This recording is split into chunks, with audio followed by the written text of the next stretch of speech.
In today's video, I get excited about the light. Oh, gotta try and get one in this light. I talk some more about the light. Can't get over it. It's low light this morning, but it's beautiful. I even make noises about the light. Whew. But that's not all. I drink a coffee. I photograph red grouse. Oh, I just had one of the best experiences photographing red grouse that I've ever had. And I kneel in the heather whilst talking about Fieldcraft. Cool, I'm gonna get wet in here. So, enjoy. hello and welcome back to the channel.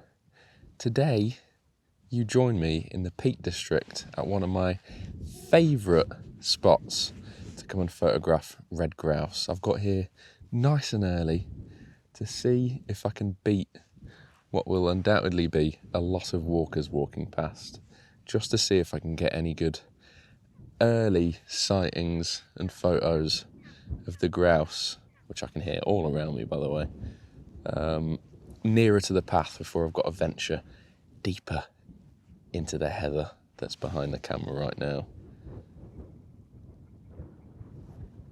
I can hear them everywhere. Right, I'm going to take you with me, and then throughout the video I'll talk about some things that I can see one. I'm going to get back to what I just said, but I'm going to try and get some photos and footage of this grouse in the fog.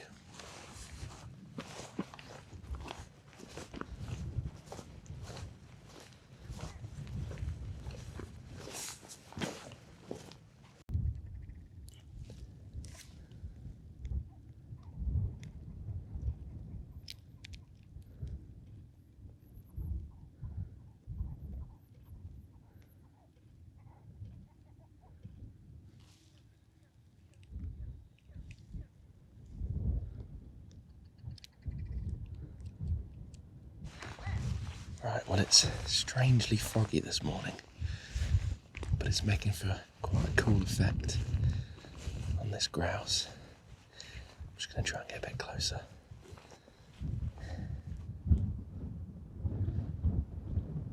I'm not sure how magical it looks on here, but this is absolutely stunning. Oh, gotta try and get one in this light. This background, but that's more up to the grouse than it is up to me. I can see one in the distance. If we get one flying, that would be insane. Hello, well, you're not grouse.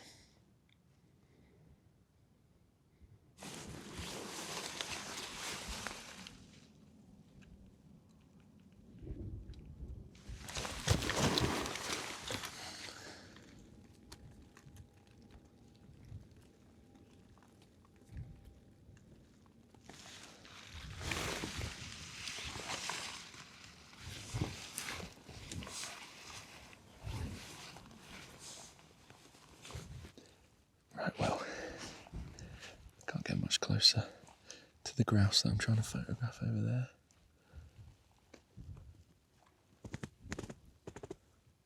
And I've already got a few shots, so I'm just going to sit here and wait to see what happens. Stunning light this morning. Quite low light, but beautiful.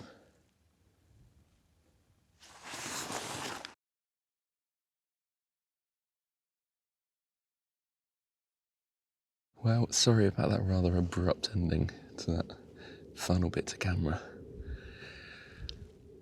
Oh, I just had one of the best experiences photographing red grouse that I've ever had.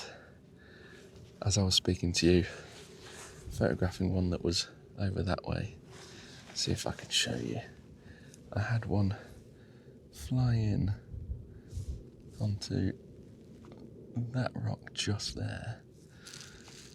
And then another one flew in onto the rock next to it, and then the one I was originally photographing also flew in.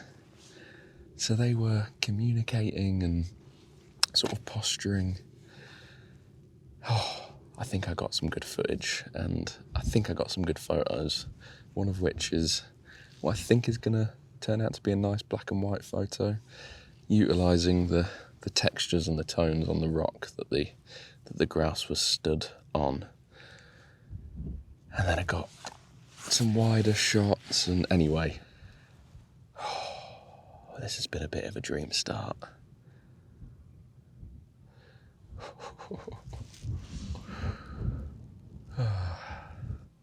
Right, I'm going to go just quickly walk up the path, see if I can spot any grouse that are on top of any rocks, and then make my way slowly towards them if I can see them, and if not, I'm going to find a quiet little spot for a coffee, and I'm going to chat through some of the Fieldcraft that I use for red grouse photography.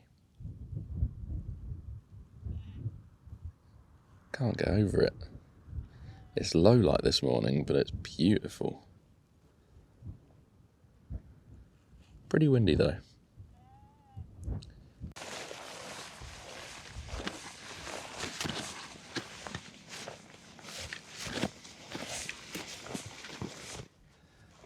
Oh, that's nice.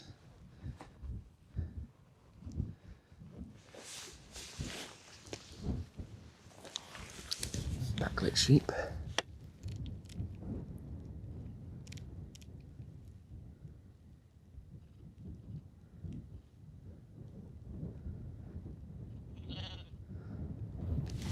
Well, that's not my usual photo. I don't usually take photos of sheep, but when the light's like this, you can even see on here how nice that looks. Woo! The light's so good that I've taken photos of sheep. I think I can see a landscape photographer to the right of me. He's going to be getting some nice stuff, I reckon. Right, I was about to talk to you. Oh, there's one flies in. There's one just there.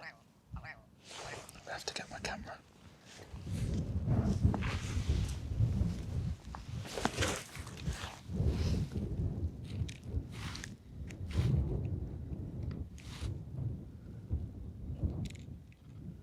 Oh.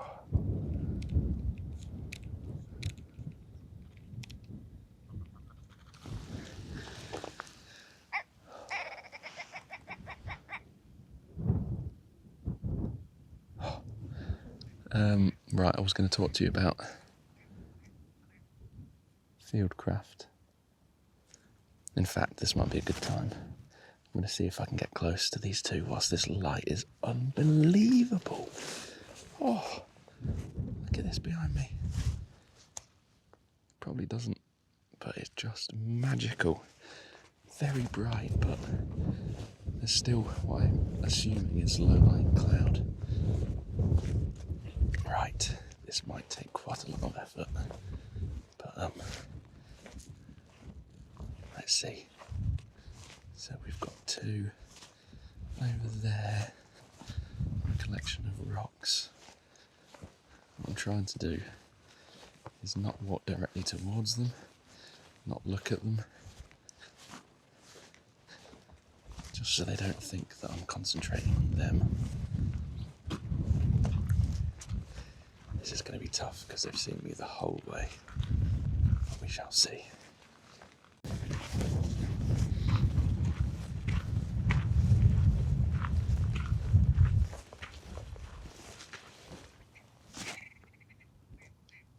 Damn.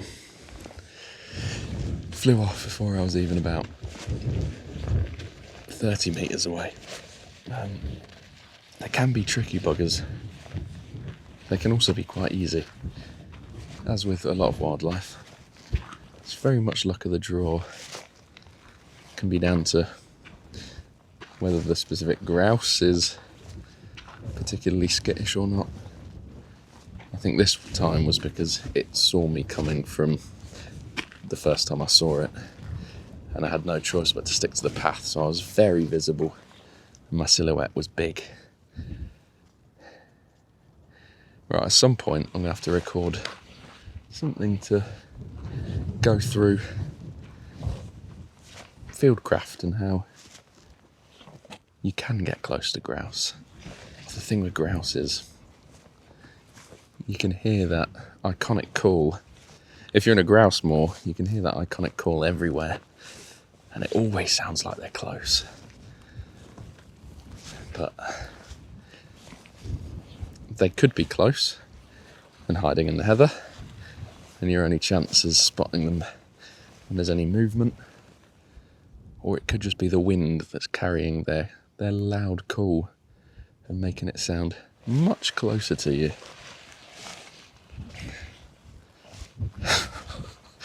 I'm absolutely loving this morning.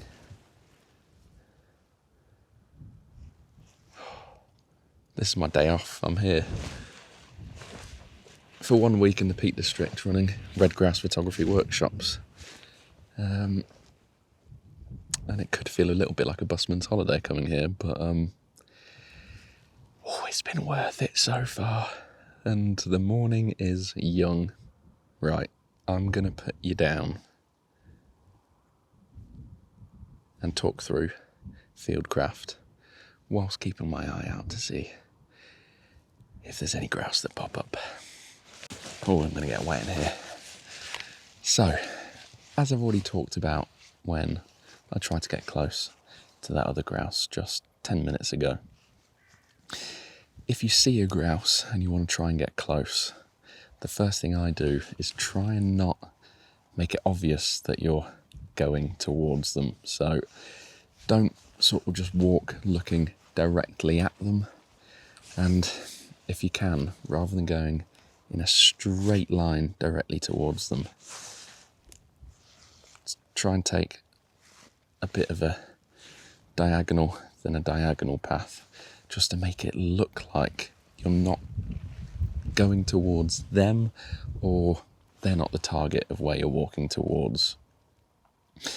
Another good thing to do is, if you can, stay as low as possible, because as soon as I get up, I look much bigger and much more imposing. But if you can stay low, and especially if you're walking in heather, it will make you look like a much smaller animal, which again is better for the nerves of the grouse. And if you're somewhere like here and you've got things like rocks and things that you can hide behind, then try and utilise those, because again that will completely cut out your silhouette and you can just sort of pop down the side, get photos, or just pop over the top and get photos. It's also a lot easier for you if you're hand holding, because you can use the rock as a bit of support for your camera. But that's if you've seen a grouse and you want to get close to them. Some of my best photos of grouse have come from me just knowing that I'm in a good enough area for grouse, picking somewhere and just sitting and waiting. Because the longer you sit and wait, the less you seem like a threat. And also, these grouse are constantly flying up and down, going all over the place.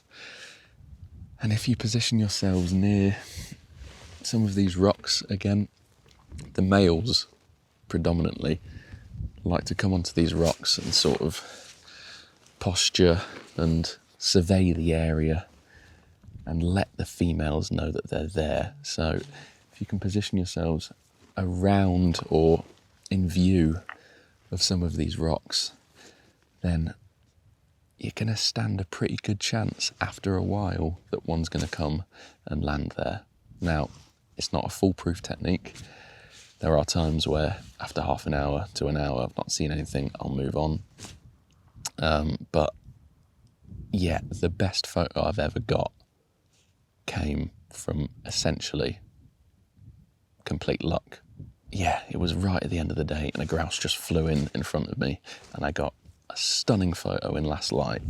Right, so I think what I'm going to do is practice what I preach there and just go find somewhere to sit. Feels like everything's calmed down a little bit as we're getting towards, I think, about 8:30 now. yeah, I'm going to go find somewhere nice to sit, have a coffee, and see what we get.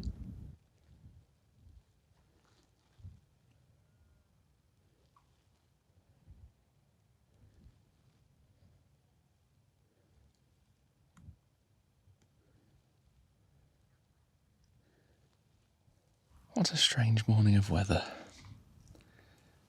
Blue sky behind me. Very, very overcast there. I'm also getting a very wet bum, but time for a coffee.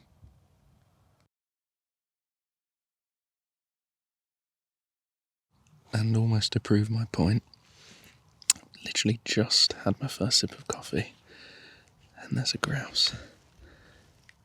I'm hoping you can see. It's just come up. Maybe 20 metres away from me. Oh, wonderful. Well, that might have ended up being one of the nicest shots of the morning. It posed wonderfully on a rock with a nice bit of purple heather just below it. Right now, I mean, it's still there looking at me, but very overcast now. Very, very overcast, so I think we've had the best of the light.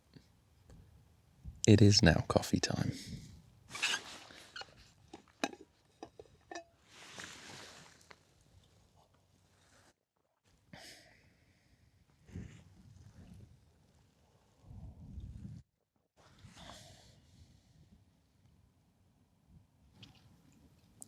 Well,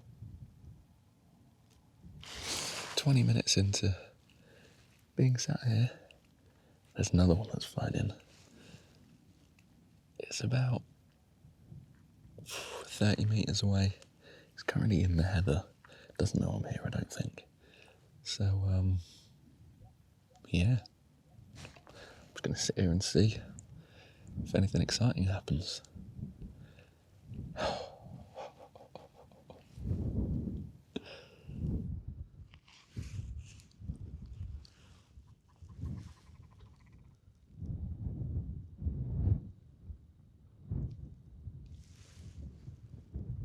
Well, this might be one of my favourite photos of the morning. We're getting incredibly lucky with different weather conditions. But we've got what looks like, I think, a young male. It doesn't have overly pronounced sort of red eyebrows. And a collection of rocks with the background being completely grey and overcast, which I quite like, because there's also a lot of purple heather in front of him and also in the foreground. Oh, I cannot tell you how lucky I've been this morning. I was just filming some B-roll, just the silly stuff of me just walking past the camera looking natural. And a big male with very pronounced red detail above the eye just landed about 15 metres away from me on a rock. Oh, what a morning. As you can see, it's overcast, but it's got quite bright again. It was quite dark earlier.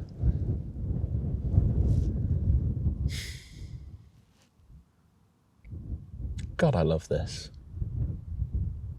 Right, well, I keep telling you I'm going to do something and then grouse get in the way, but my plan is now to head back up to the path, have one little scout up and down, see if there's any well-situated grouse.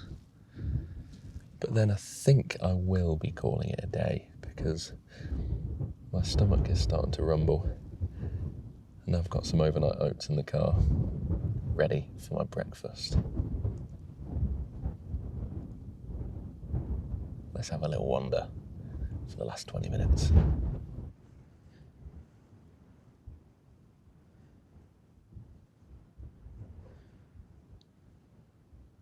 Right, so I've had a mooch up and down the path, not really seen a great deal over the last 15 minutes, and as you can see, the sun has really come out now and the wind has really picked up. So I don't think I'm going to get anything better than what I've managed to get this morning.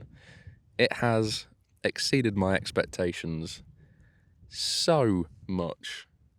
What a morning. If you are interested in joining me on any of my wildlife photography workshops, I think I run workshops for 9 or 10 different species, so peregrine falcons, urban fox workshops, mountain hares, dippers, beavers by canoe, and many more that I can't think of at this moment in time. But all of the information for my website link is going to be in the description. If you have enjoyed this video, then please consider a subscription. It would be extremely kind of you and help me out an awful lot. And if you've got any questions, then feel free to drop a comment down below and I will make sure to respond to you. But for this video, I'm going to say thank you very much for watching and I'll catch you on the next one. Cheers.